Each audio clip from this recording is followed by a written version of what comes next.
Hello, George Andrews here, remote pilot from MACC Group, and today we're going to show you how to set up a drone for your conservation flight mission needs. In this instance, we're going to be using a DJI Phantom 4 Professional, which is really easy to set up. It's also relatively affordable, and it's one of the most common drones on the market. So before we fly, actually you have to make sure that you are within FAA guidelines, and under Part 107, you can only operate in certain airspaces, and right now we are in unrestricted airspace, so we are good to fly. You should also do a pre-flight checklist to make sure that you are able to pass all the parameters needed for a safe flight, and you know that your drone is in good condition. So let's get it out of the box and into the sky. Alright, right here is the drone, and it comes out just right out of the box. There's a bunch of stuff going on here, so I'll just quickly go over it. Here's the drone itself. Right here is the main camera. It's 20 megapixel, and the gimbal. And when I say gimbal, it's the part that controls where the camera aims based on GPS and altitude, and whatever application you use on your smartphone will tell it where to point and shoot. So this little protector here, you need to take it off so the gimbal can move freely. Put that back in the box. Here on the back we have our NDVI single sensor camera, which was made by Centera, and that's mounted on the back. Right here is the battery as well.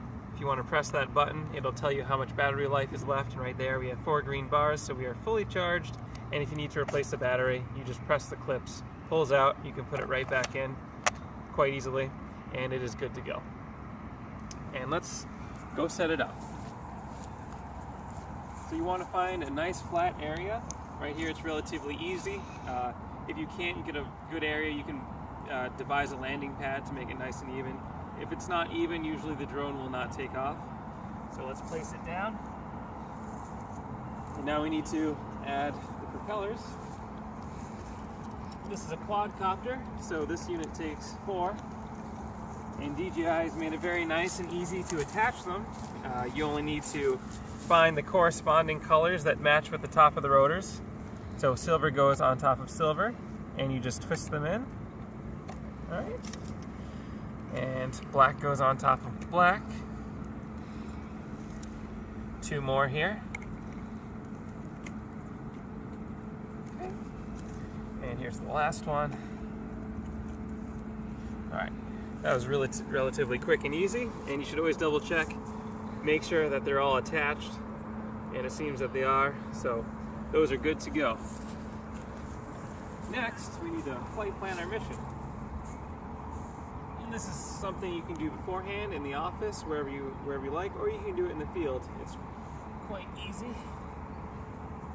So, what you do is, here's the controller. Right. So here's the control. I'll go over a couple of things regarding this. Here are the antennae, which you should always keep pointed towards the drone. It has a range of up to 5 miles, and you can take photos, videos, but most of the stuff that we use the drones for is we use autopilot, which you don't really need to control it unless you need to maneuver out of a dangerous situation, or you want to abort a mission or something. You have a knob on here to switch between GPS and manually controlled, but we're going to leave this on manually controlled. So instead of using a smartphone, we're going to use a Apple tablet. Personally, I find that Apple tablets are better for drone operations because they seamlessly interact with all the apps that are available, and you require less apps to be running for it to work. So you attach that to your controller, you can snap it, it locks right in there, and you are good to go. So for the tablet to communicate with the drone, you have to attach the tablet to the remote controller.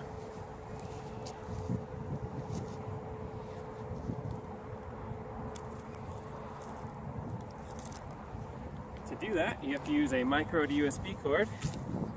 One end goes directly in the back of the controller, and the other end goes into your tablet.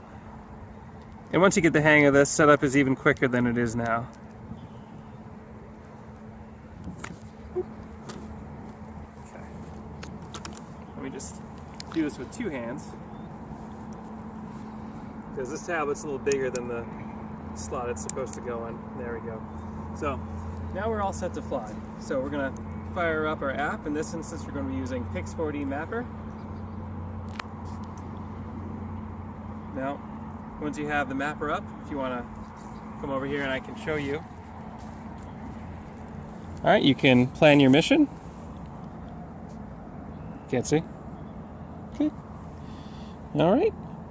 And you can draw basically a polygon or a square or a box on an aerial image, and you can set your altitude and pretty much just hit fly and you're good to go, and the drone will fly around and take pictures at whatever overlap interval you specify.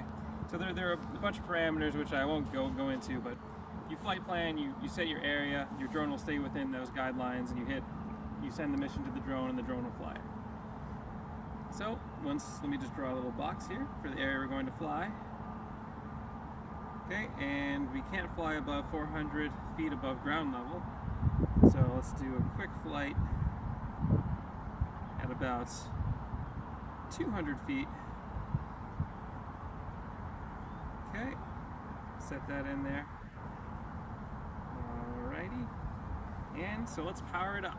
To power it on, you just press the power button once and press it again and hold it, and then it'll beep. And now you do the same thing for the drone. Press it once, press it again, fires up, makes a cool noise.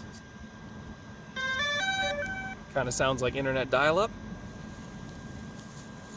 All right, and now we are good to go. So the application on your phone, Pix4D, for this matter, will recognize that the drone has been turned on. It will give you on the side of the app, it will tell you how much battery life you have left, how many satellites you're receiving, what kind of signal you're getting.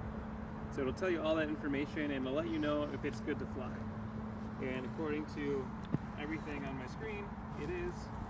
So let's get this set up. I notice the gimbal is eating a piece of grass here. There we go. All right. So once you have your flight plan, you get it out of the box, you attach your propellers and turn on the controller. You're good to go. So let's fly.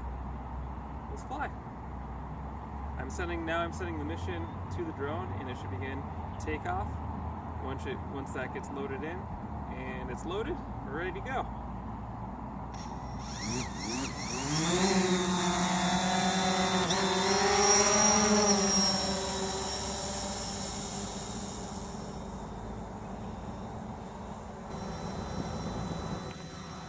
Okay, our mission has just completed, and normally we would use the application to have the drone automatically land for us from the point from where it took off. But in this instance, I'm going to land it manually. You just use the left stick here on the controller, and you just press it down to the ground, and it'll turn off automatically once it finds a flat spot. So I'm going to bring it over.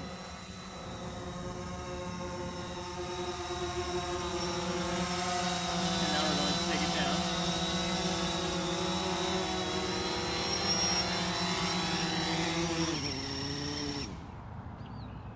And that's that. It's very easy. And once you're all set, you can power off the drone the same way you powered it on. And turn off the controller. The battery life on the controller lasts much longer than the drone. And now you can get the data off of the SD card, and you can also get it off of the tablet or mobile phone, and you can also upload it to the cloud too. So the remote's a way to get the data, and you can process it on your own computer, or you can use cloud processing with whatever vendor you choose to use. Pix4D, Agisoft, Drone Deploy. There are multiple ones to choose from. So setting up the drone and getting out in the field is very easy with this setup. It can take less than 15 minutes if you plan ahead. And that about does it. Thank you very much.